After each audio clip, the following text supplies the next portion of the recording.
Peanut Hamper is back in Star Trek Lower Decks. Yes, I didn't think we would say that anytime soon, but here we are. This episode 1 is hard to watch, and I grit my teeth because while I like Lower Decks, the more and more I watch of Peanut Hamper, the more I dislike the voice of the robot, which is no disrespect to the voice actress. She's amazing. That robot just annoys me. You know, I thought this episode could not get weirder, but I just saw a flying goat and pig during my rewatch of it. I'm not making this up. Either way, spoiler warning, this is our review of Lower Decks Season 3, Episode 7. You've been warned, turn away now. Welcome to Trek Central, I'm your host Captain Jack, and let's get into it. Episode 7 of Season 3 is written by Ann Kim and directed by Jason Zurek. It's called A Mathematically Perfect Redemption, and refers to Peanut Hamper returning and essentially redeeming herself. Sort of. Voice actress Keva Donahue returns to voice the annoying Exo comp, which some of you love apparently. Are you team Peanut Hamper or against her? Comment down below. But before we warp into the main part of this video, if you want to keep up to date on all the latest Star Trek news, lore, and more, then make sure to hit that subscribe button to never miss a video from the team here at Trek Central. You can also follow us for daily updates on social media for the Star Trek universe.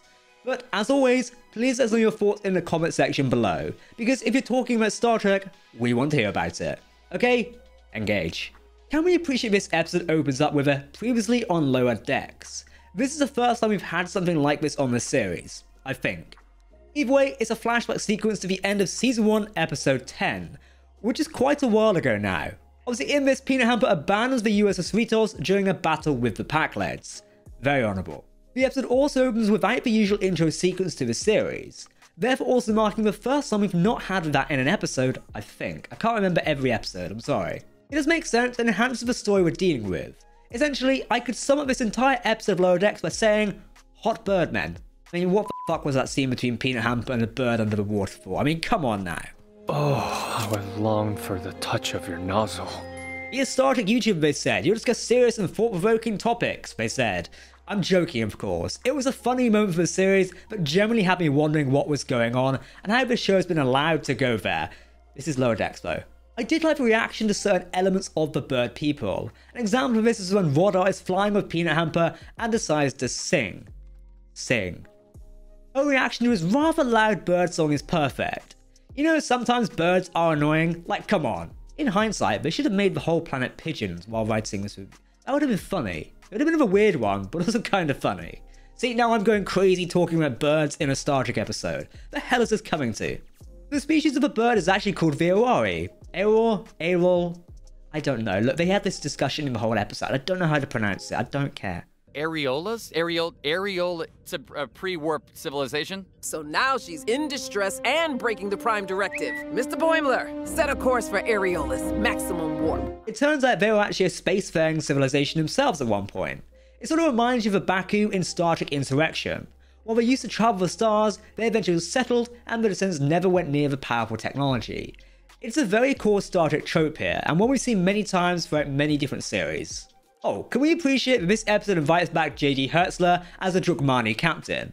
His first appearance in Season 1 of Star Trek Lower Decks remains one of my all-time favourite scenes in the show. It's best when Captain Freeman asks him to resolve this peacefully, only for his response to be this. You! For those who can't remember, J.D. Hertzler actually played Martok in Star Trek Deep Space Nine, and has reprised that role very recently in Season 3 as well. You know, one thing with this episode is it had the increased use of swearing. It's censored, so not an issue in terms of overdoing it. No, I don't personally mind, and this is Lower Decks, so we should be somewhat used to it. However, I feel like it amplifies the story somewhat, especially the scene of Peanut Hamper telling the village elder that certain words mean this, with him then screaming the same swear word.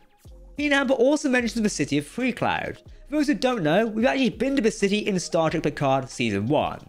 It's essentially space Las Vegas with all sorts going on. Though the episode did give us 7 of 9 being a badass with dual phaser rifles. Seriously, that scene remains one of my favourite out of modern Star Trek. Hi. This is for him. Of course, the exocomp betrayed the bird people, because as much as it would have been nice to give Peanut Hamper an actual happy ending, she's a bit of an asshole, and deserved what she had coming to her, so... Finally, the episode ends with Peanut Hamper being sealed away in the Daystrom Institute. This building has been mentioned countless times, but recently appeared in the Star Trek universe live action via Star Trek Picard Season 1. Admiral Jean-Luc Picard visits the building in Season 1, Episode 1, where he meets Dr. Jurati for the first time. Kinda makes you wonder, I wonder if Peanut Hamper was there the whole time. That'd be a weird crossover, wouldn't it? Overall, this episode was just a crazy episode of Star Trek Lower Decks. While some could argue this episode is filler with the series like it is that really the case? This episode takes a plot element of Season 1 and rounds it off, not leaving open plot holes.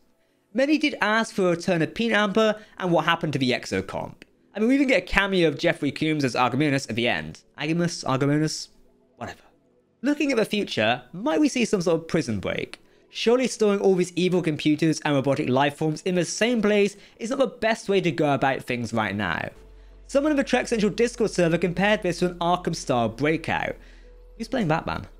While the episode was about Peanut Hamper, I love that it established an entirely new species and still worked in the Lower Decks crew. Along with the crew of the USS Cerritos, even though it did seem like the creators had to jam everyone on the bridge. Even Kate Sean and Dr. Maglemio. So far with Season 3, some episodes have felt a bit odd.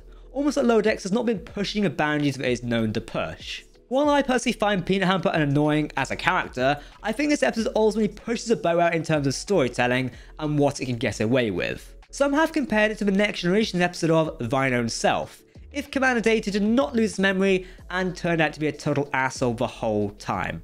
Don't forget that this weekend is New York Comic Con. While we're not expecting any updates on Star Trek Lower Decks, the other animated series of Star Trek Prodigy will hopefully be getting a new trailer, along with Star Trek Picard and Star Trek Discovery getting significant focus on their upcoming seasons. Trek Central, including myself, TJ, Commander Dom and everyone else here, are covering the event all this weekend. So tune into our live coverage on Saturday as we cover all the panels from New York Comic Con, including, of course, the Star Trek Universe panel. I look forward to sharing more details with you. You know, what a totally random episode, but this feels like Lower Decks at its best. Either way, we're excited to hear what you thought of it. Get commenting in the comment section below, where else would you do it, and tell us your thoughts on the latest episode. But in the meantime, if you do want to keep up to date on all the latest Star Trek news, lore and more, then make sure to hit that subscribe button to never miss a video from the team here at Trek Central. You can also follow us on social media or join our community Discord server. But for now, I've been Captain Jack, thank you for watching, and we'll see you very soon. Live long and prosper, my friends. Goodbye.